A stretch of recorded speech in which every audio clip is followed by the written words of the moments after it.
This is a real business, not some kind of hobby. Victoria Bennett's voice cut through the boardroom like a knife, her perfectly manicured hands spread flat against the polished mahogany table. We need someone who understands the corporate world, not just tinkering. I sat across from her, my back straight despite the trembling in my hands. 6 years of research and development, countless late nights in the lab, all the breakthroughs I'd achieved for Bennett Technologies. And this was how it ended. Mother, Daniel, my husband, started from his seat beside me, but Victoria silenced him with a sharp look. No, Daniel, this isn't up for discussion. The board agrees with me. Olivia's experiments might have been entertaining when we were a smaller company, but we're going public in 6 months. We need real leadership, not a scientist playing at being an executive. My name is Olivia Foster Bennett, and at 32, I was about to be forced out of the company I'd helped build. Not that Victoria would ever admit my contributions. To her, I was just the girl who'd married her precious son, the one who didn't quite fit into her polished corporate world. The timing of the product launch is critical, Victoria continued, her voice dripping with fake sympathy. We need someone with real business experience to handle this. Margaret will be taking over the R&D department effective immediately. Margaret Phillips, Victoria's goddaughter, sat at the far end of the table, trying and failing to hide her smug smile. She'd been gunning for my position since she joined the company 3 months ago, armed with an MBA from Wharton and a pedigree Victoria approved of. I glanced down at the papers in front of me, the transition agreement they expected me to sign. A generous severance package, they called it. More like hush money to keep me quiet while they pushed me out. And if I refuse? I asked, my voice steadier than I felt. Victoria's smile tightened. Then we'll have to revisit your employment contract. I'm sure you remember the non-compete clause. It would be a shame if you couldn't work in this industry for the next 5 years. Of course I remembered. I'd helped draft that contract back when I thought I was protecting our company, our family. How naive I'd been. Daniel shifted uncomfortably beside me. Mother, maybe we should discuss this further. Olivia's work has been crucial too. Enough, Daniel, Victoria snapped. This isn't about sentiment, this is business. The board has made its decision. I looked around the room at the board members, men and women who'd watched me grow this company from the ground up. None of them would meet my eyes. They were all too afraid of Victoria Bennett, the CEO who turned her late husband's small tech firm into a major player in the industry. What they didn't know, what Victoria had forgotten in her rush to push me out, was that I'd done more than just tinker in my lab. Every major breakthrough, every patent that had made Bennett Technologies a valuable acquisition target, had my name on it. Not the company's name. Mine. But I kept that knowledge to myself as I stood up, gathering my papers with steady hands. I'll need time to review these documents with my lawyer, I said calmly. Victoria waved dismissively. Take all the time you need. But I expect your office cleared out by the end of the day. Margaret needs to hit the ground running. I nodded, not trusting myself to speak.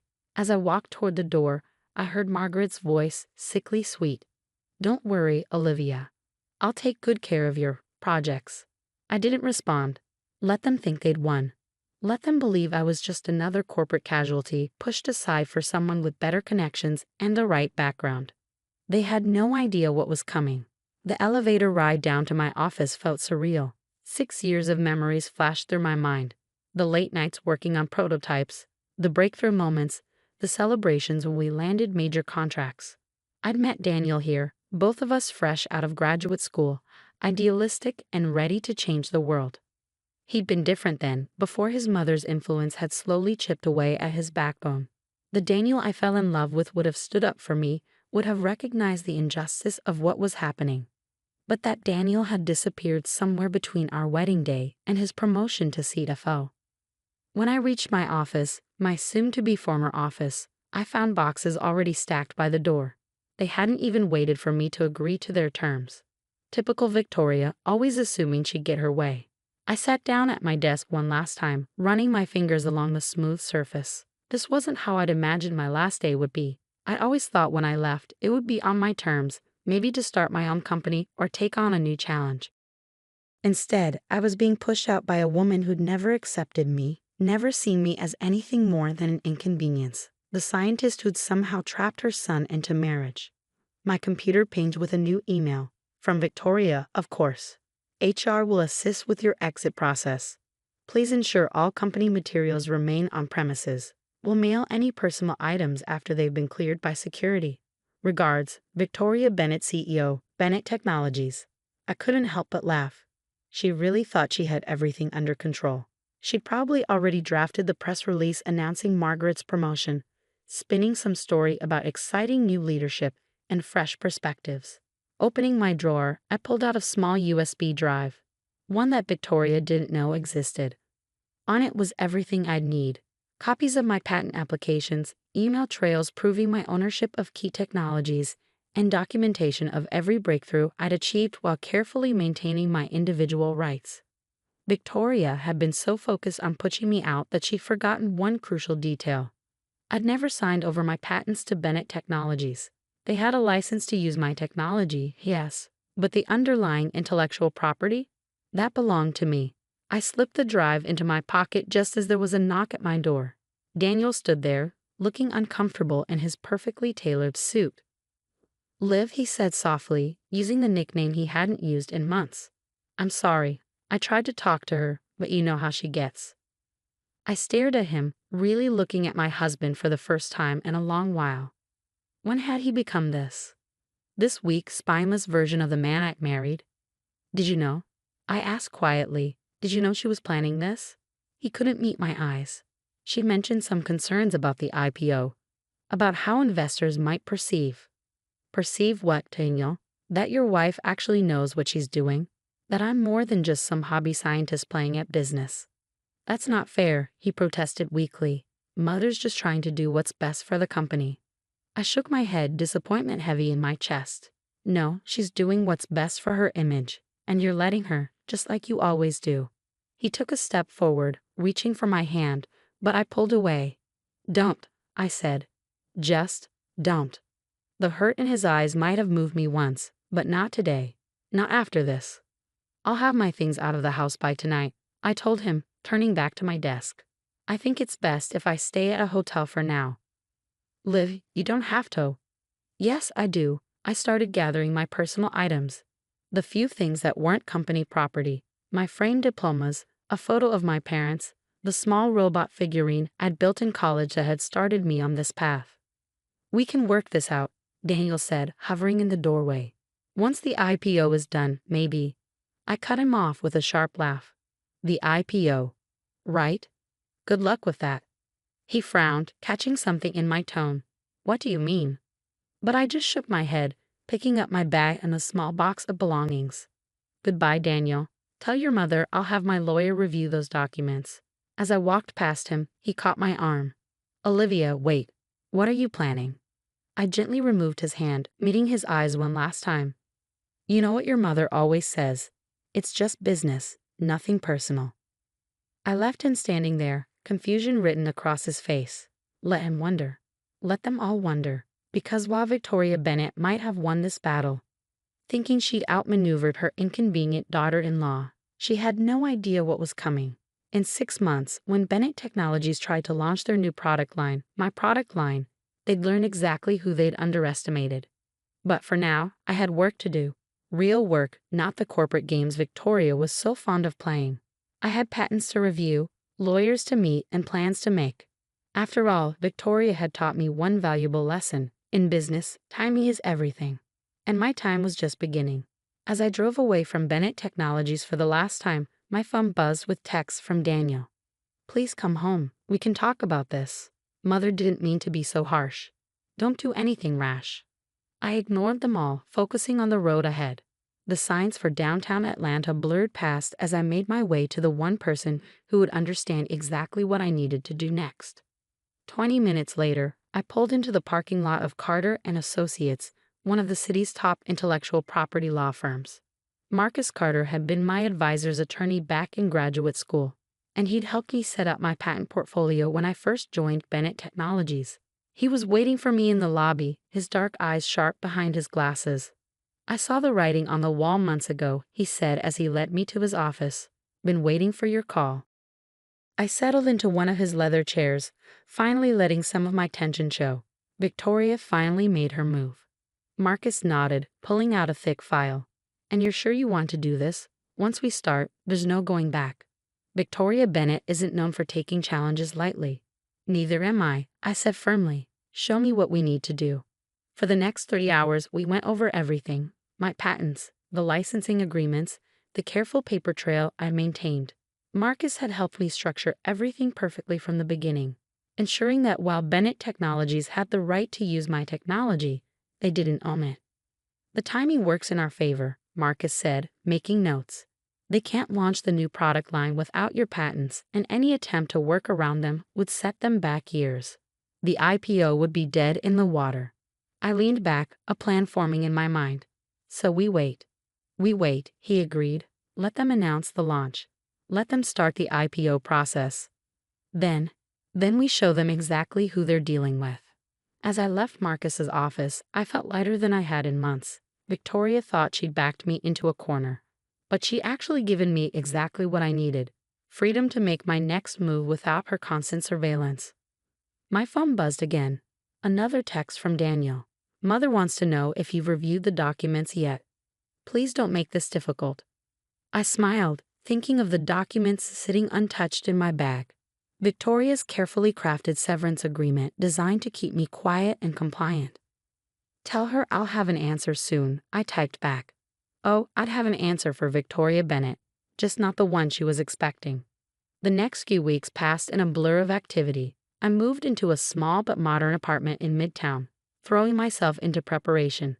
During the day, I met with lawyers, investors, and potential partners. At night, I reviewed my research, identifying which technologies were most crucial to Bennett's upcoming launch. Victoria, meanwhile, wasted no time announcing my departure. The press release was exactly as I predicted. Bennett Technologies announces new R&D leadership: Margaret Phillips to head Innovation Division as company prepares for growth. The article quoted Victoria extensively, praising Margaret's fresh perspective and strong business acumen. My name wasn't mentioned once, as if my 6 years of contributions had never existed. Daniel continued to text and call, his messages growing increasingly worried as I maintained my distance. He'd moved back to his parents' mansion in Buckhead. Temporarily, he claimed, though we both knew better. We need to talk about this, he said when I finally answered one of his calls. About us. There isn't much to talk about, I replied, keeping my voice neutral. Your mother made her choice. You made yours. By not fighting her? What was I supposed to do? Live? She's the CEO. You were supposed to stand up for what's right, Daniel. For once in your life, you were supposed to stand up to her. He was quiet for a moment. Is that why you won't sign the severance agreement? To punish me? I almost laughed. He still didn't get it. No, Daniel. I'm not signing because I don't need their money. And soon, they're going to need something from me far more than I need anything from them. What are you talking about? Liv, you're starting to sound like your mother, I suggested. Maybe she taught me more than she realized. I ended the call before he could respond. Let him worry. Let him wonder. He'd find out soon enough. 3 months after my forced departure, Bennett Technologies made their big announcement. Victoria had gathered the press, analysts, and major investors for a special presentation at their headquarters. I watched the live stream from Marcus's office, a cold smile playing at my lips as Victoria took the stage in her signature power suit. Ladies and gentlemen, she began, her voice confident and clear. Today marks a new chapter in Bennett Technologies' history.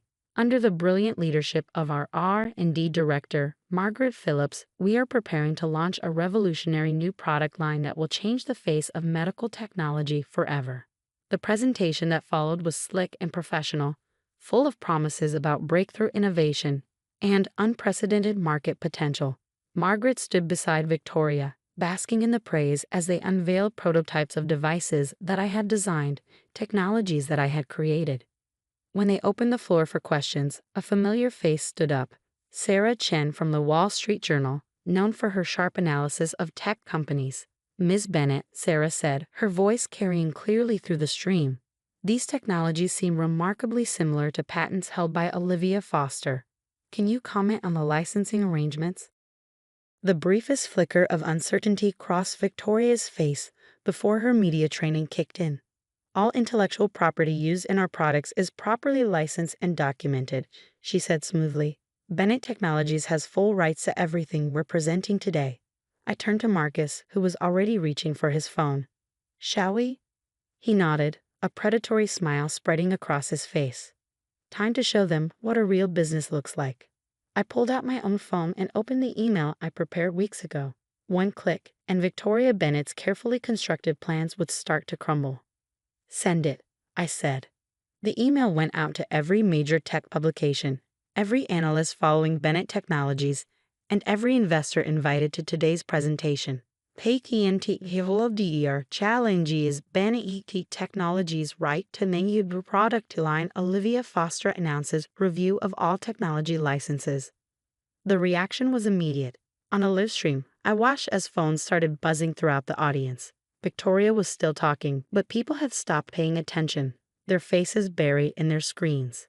Then Sarah Chen stood up again, interrupting Victoria mid-sentence. Ms. Bennett, we've just received a statement from Olivia Foster claiming that Bennett Technologies' license to use her patents expires in 3 months, before your planned product launch.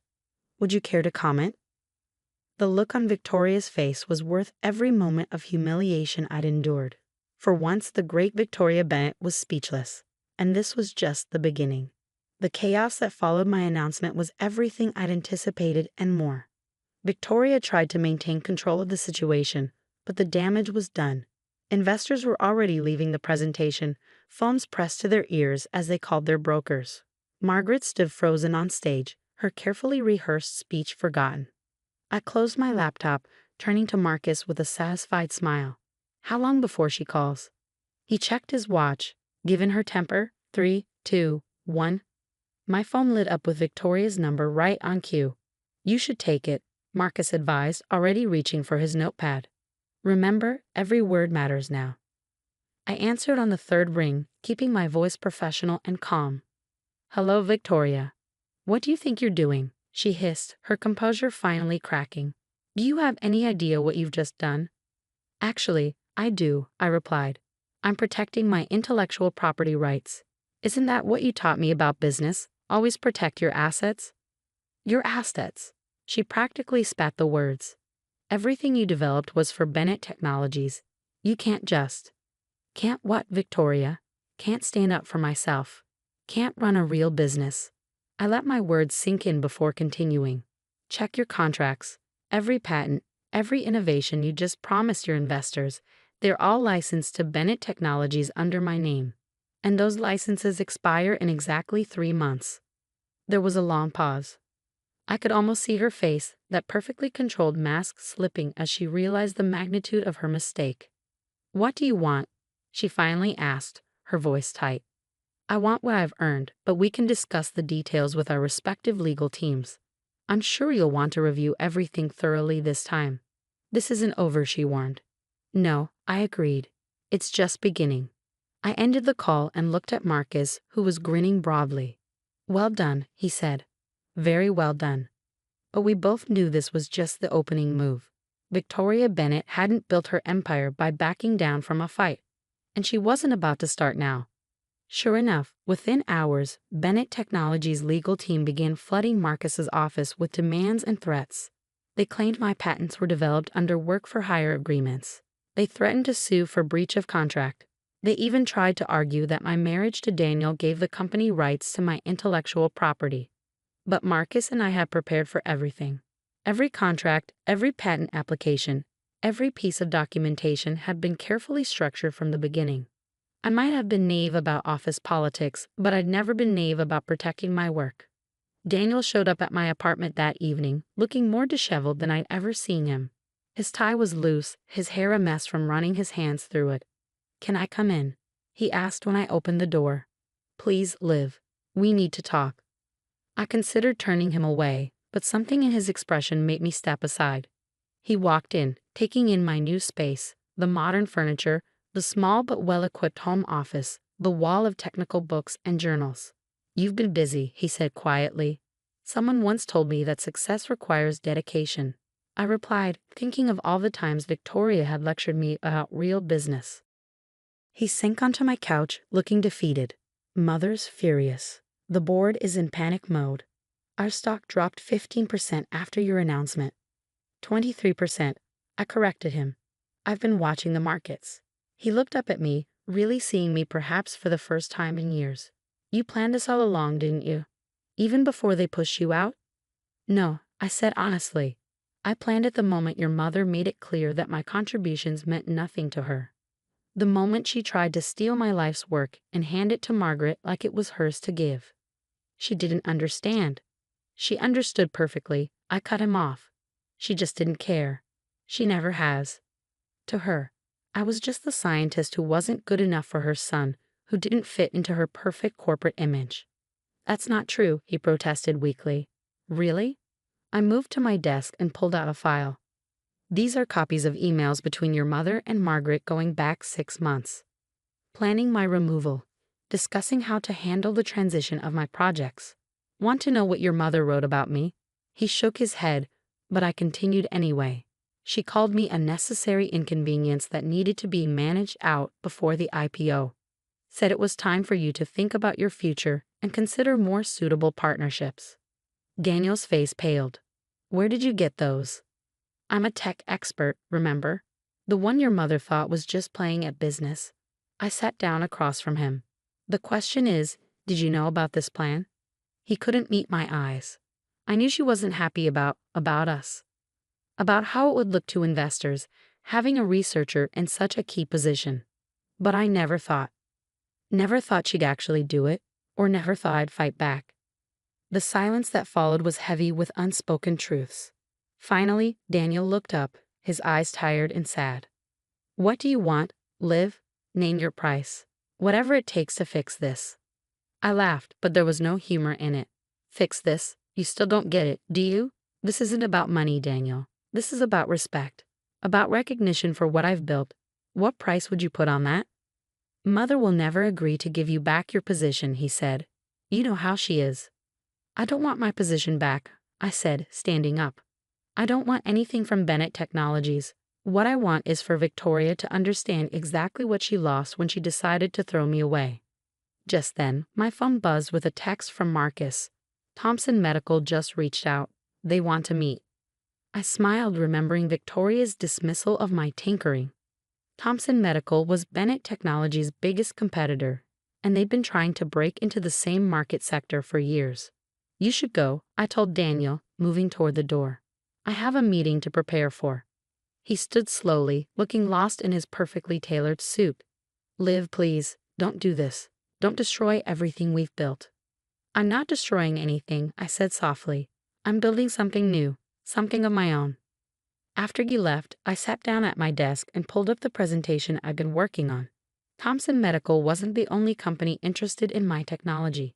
Without Bennett Technologies' restrictions, without Victoria's constant interference, I was free to explore all the applications I'd been forced to shelve. The next few weeks were a blur of meetings, negotiations, and legal maneuvers. Victoria, true to form, tried every trick she could think of to regain control.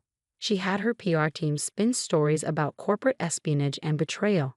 She tried to pressure mutual business contacts to blacklist me. She even attempted to freeze my personal bank accounts, claiming they were tied to company assets. But for every move she made, I was 2 steps ahead. The patents were mine, the documentation was clear, and the technology market was hungry for innovation. While Bennett Technologies' stock continued to fall, my own prospects were rising. Thompson Medical wasn't just interested in licensing my existing patents. They wanted to fund my research into new applications, with complete creative control and a significant equity stake in the resulting technologies. They're offering you a seat on their board, Marcus told me during one of our strategy sessions. Victoria is going to lose her mind when she finds out. I was reviewing the proposal when my phone buzzed with an unexpected name, Margaret Phillips. Should I take it? I asked Marcus. He shrugged. Could be interesting. Hello, Margaret, I answered, keeping my tone neutral.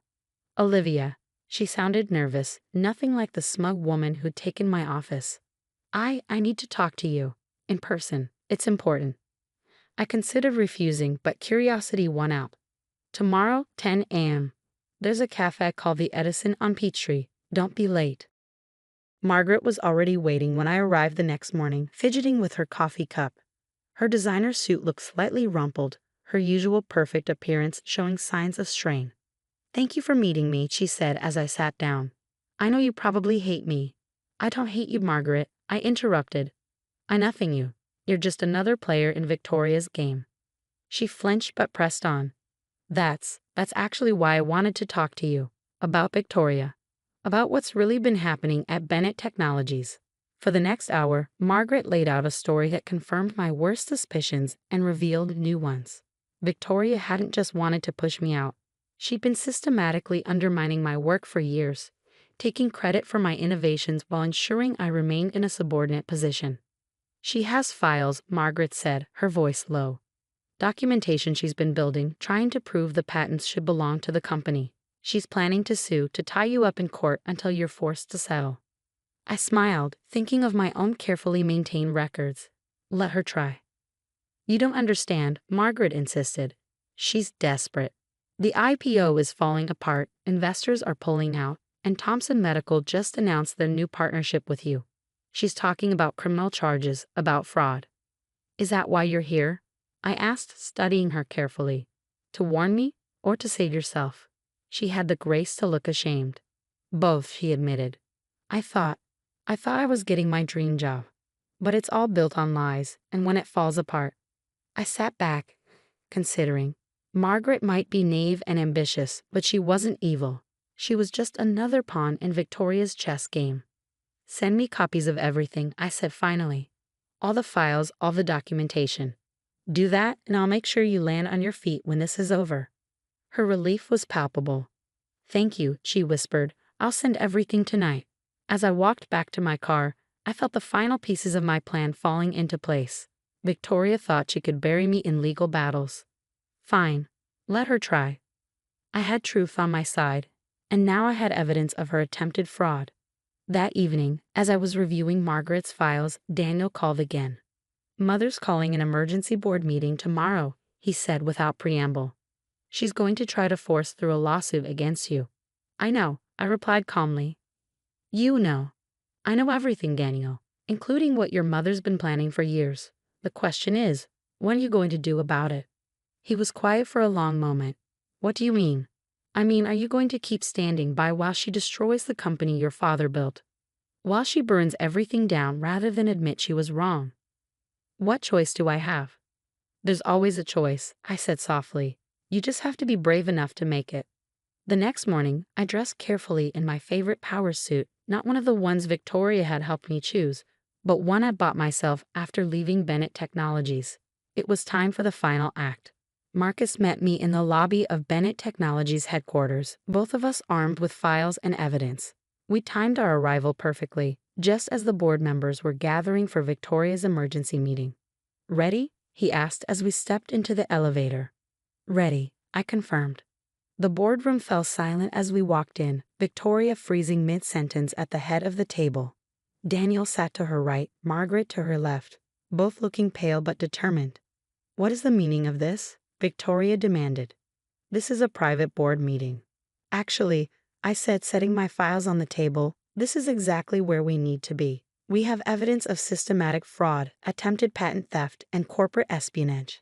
Evidence that every person in this room needs to see. How dare you, Victoria began, but the board chairman cut her off. Let her speak, he said, his eyes sharp. Given the company's current situation, I think we all need to hear this.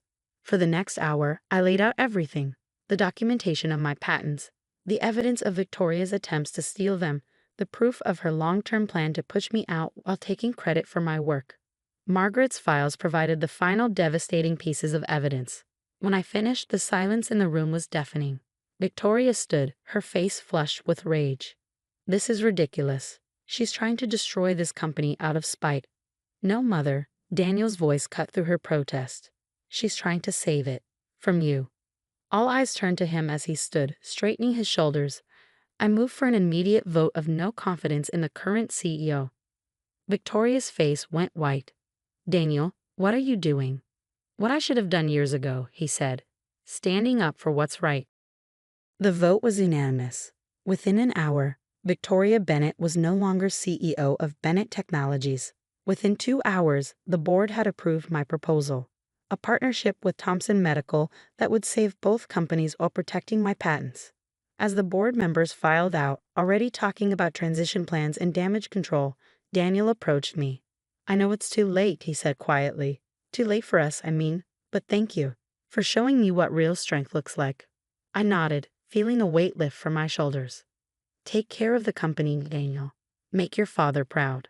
6 months later, I sat in my new office at Thompson Medical, looking out over the Atlanta skyline. The wall behind my desk displayed my patents, not hidden away in a lab, but proudly showcased for everyone to see. My phone buzzed with a news alert. Bennett Technologies announces successful merger with Thompson Medical. Former CEO Victoria Bennett retires. I smiled, thinking of how far I'd come from that day in the boardroom when Victoria had tried to dismiss me as just a hobbyist playing at business. Now I was on the board of directors at one of the largest medical technology companies in the country. My innovations were saving lives, and I was finally truly free. Victoria had taught me one last valuable lesson.